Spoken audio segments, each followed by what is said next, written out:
Hey everybody, it's Steve with Sky194, and I appreciate you visiting and checking out my video, and I hope everybody's having a great day today. And we are here at Oulton Park with the Porsche 911 GT3R, and finally got a setup for it completed.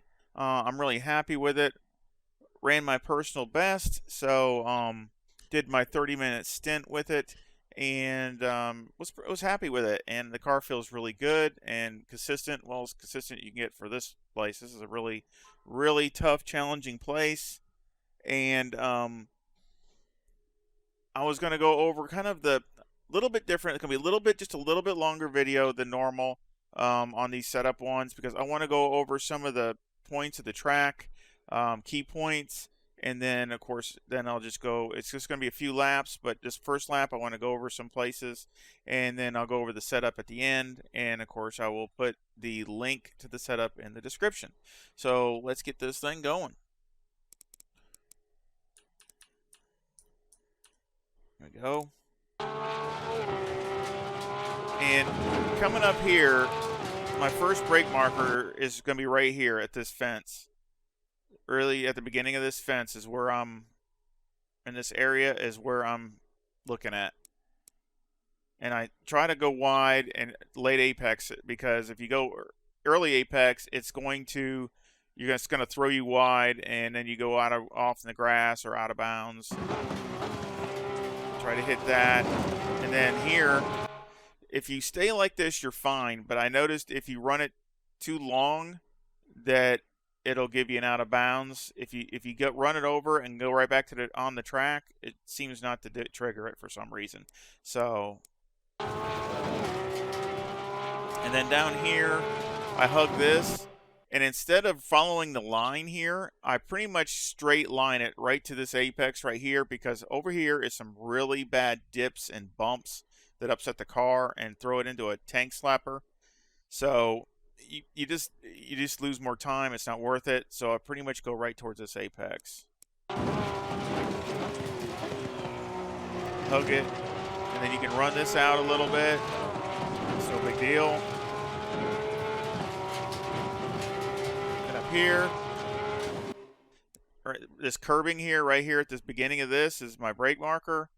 And basically, I just hit the brakes and off. So it's just a on the brake, off the brake. Pull it in. And then coming up here is my brake marker right here. The end of this guardrail, this orange spot right here. And I try to, sometimes you don't, because the car maybe doesn't, you're not trying to pinch it. But I mean, I try to brake and try to slightly turn to the left so you can get a good angle going through this turn here.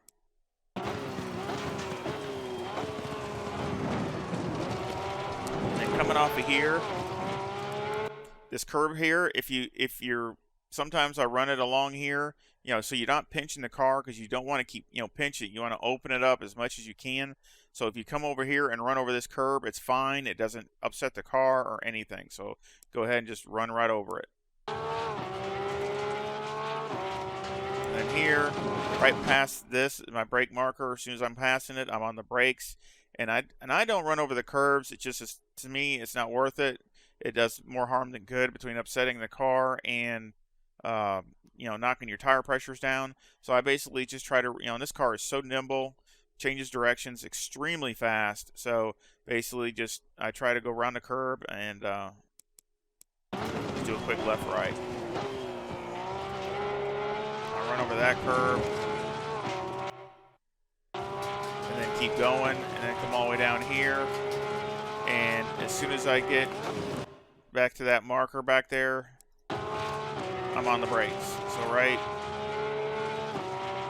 there, as soon as I'm passing this marker, number 1, I'm on the brakes.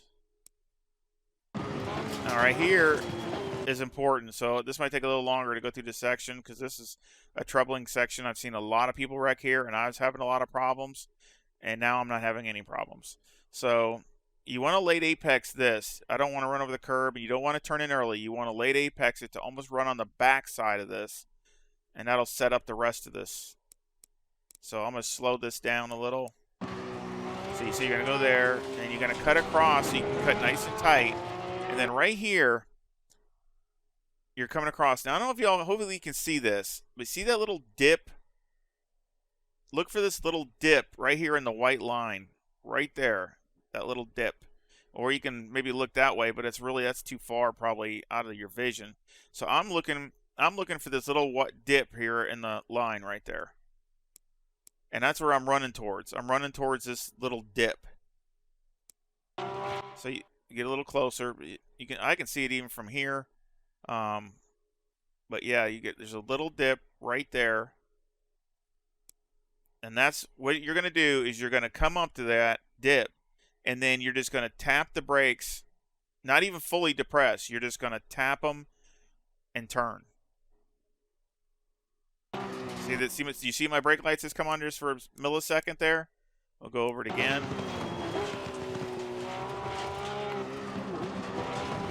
Turning.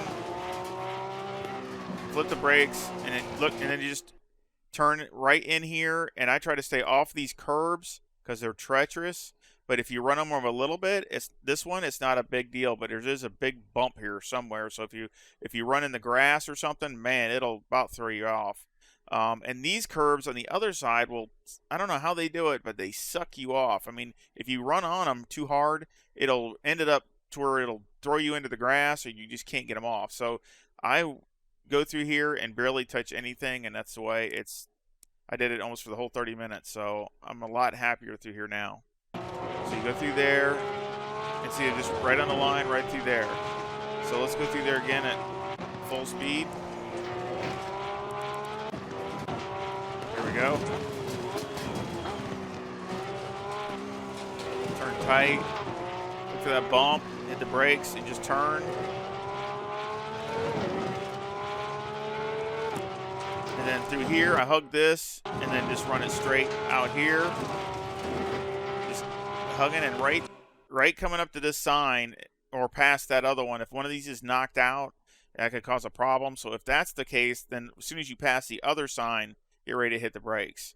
And I hit the brakes and just run it straight, and then hug these turns and kind of like double apex it. See, you run out wide, but then you come back in. And then I come down here, and this is my brake marker right here. And I'm doing a late apex, so I'm trying to stay wide and then cut it in at the last, very late, and then try to get a straighter run down this next for the straightaway.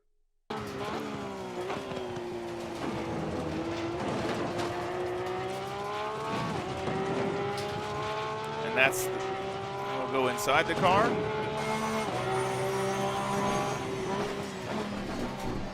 Now is a 134.24.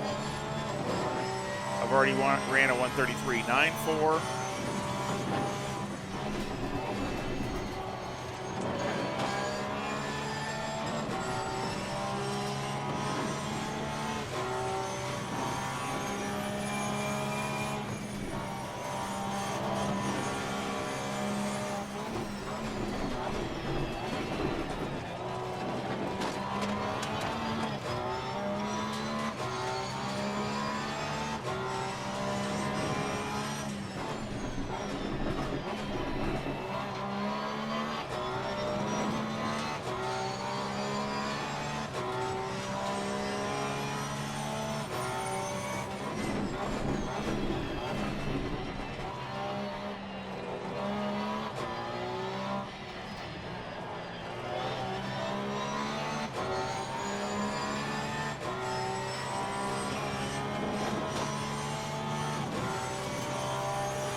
Lap.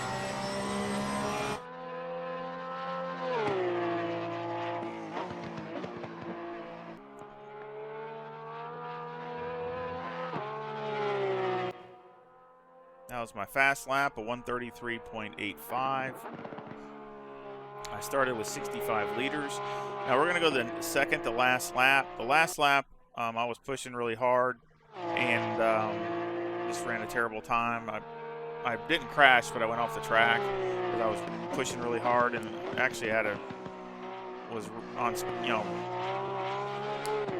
was going to run probably about a 34.0 or a low 34, but basically just pushing too hard for what the tires were.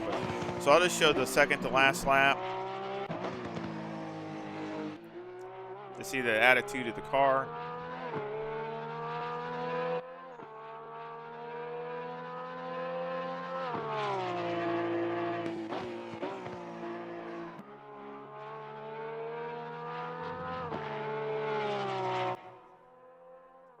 Of course, that was a 34.63.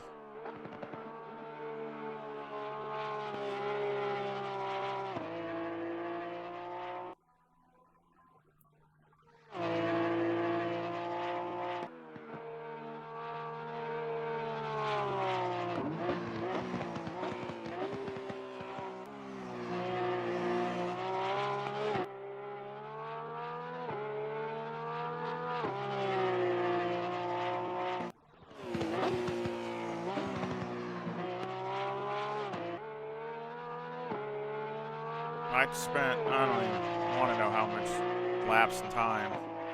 I really wanted to get a good setup, and I could get them fast, but the car wouldn't stay consistent, and it was too hard to click out the laps. So it really took a while to get something I liked and thought it would be good for everyone.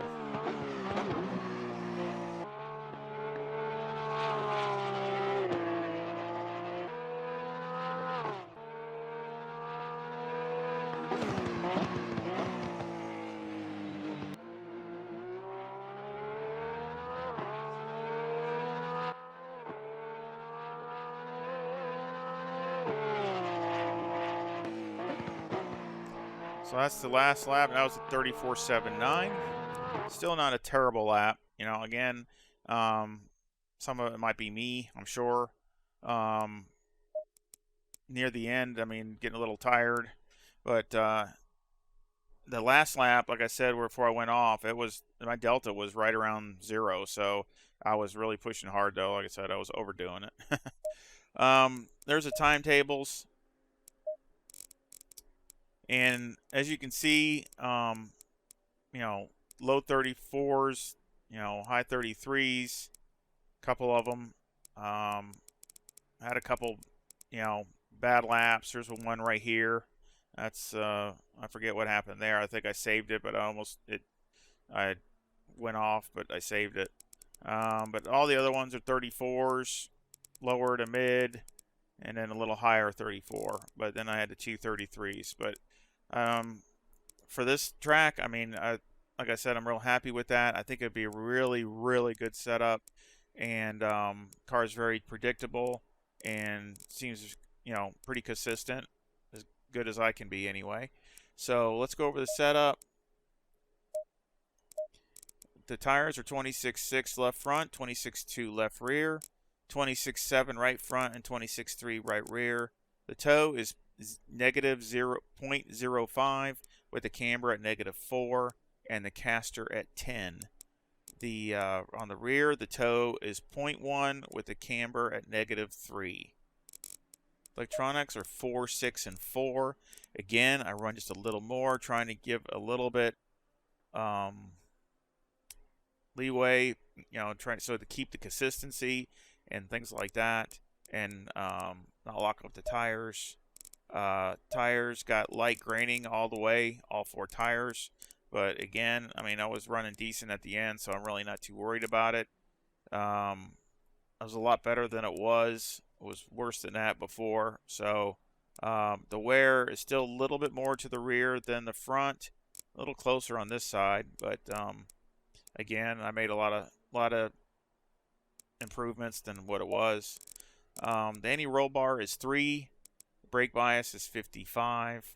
Steering ratio is 12. I did bring it up a little bit just to try to slow the car down a little bit, the reaction of it. The springs in the front were 137,000. with a bump stop rate of 1,000 and a bump stop range of 15. On the rear, the springs are 187,000 with a bump stop rate of 600 and a bump stop range of 30. Any roll bar on the rear is 1 and the preload on the diff is 60. And I have tried a bazillion combinations, so been trying a lot of different things, and this seems to be working the best. The shocks on the front are 9, 8, 11, and 10, and on the rear they're 8, 7, 10, and 12. Aero, I have 56 in the front, 72 in the rear, with 2 splitter and a 9 rear wing and a 4 and a 3 on the brake ducts. And go over here just a couple of these notes on this. I tried stiffer and lighter springs, and also with the sway bars, all kinds of different preload on the diff. But this seemed to, again, a good balance between turning and drive. And with the anti-roll bars, I want to take some out because with so many dips and bumps and all these different inconsistencies with the track, if you have a stiff roll bars, the car's so stiff that it has a hard time, or it upsets it going over all these different things because it's so stiff. So I tried to soften both sway bars up so the car can kind of comply and go over some of the irregularities of the track and not upset the car. So that was the idea, but still trying to find a balance of the car turning and staying somewhat flat and all those kinds of things. So that's the one reason why they're a lot lower.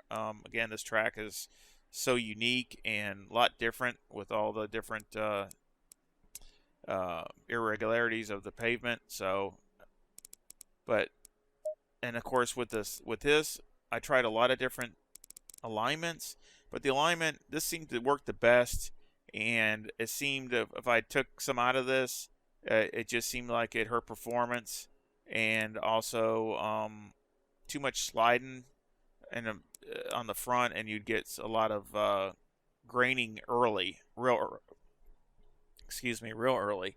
So basically, that's why I did that. Put -4 and this is -3. It seemed to be the best combination. So basically, I was just trying to go over some of these and some of the reasons I was. Of course, I had 65 liters, and that was way more than enough. But I mean, I try to have enough fuel, so it's more of a race type fuel load. So I sure hope you enjoyed the video, and it sure helps you with having a setup for the Porsche. And there'll be some more of these coming out for the British tracks. I sure hope you come back and check it out. And I sure hope you give me a thumbs up. And please subscribe. It really helps out the channel. And also, I want to thank everybody for watching the video. If you watched it this far, it really helps a lot watching the whole video. And I just want to say thank you. And I sure hope you come back and visit again. Y'all take care. See ya.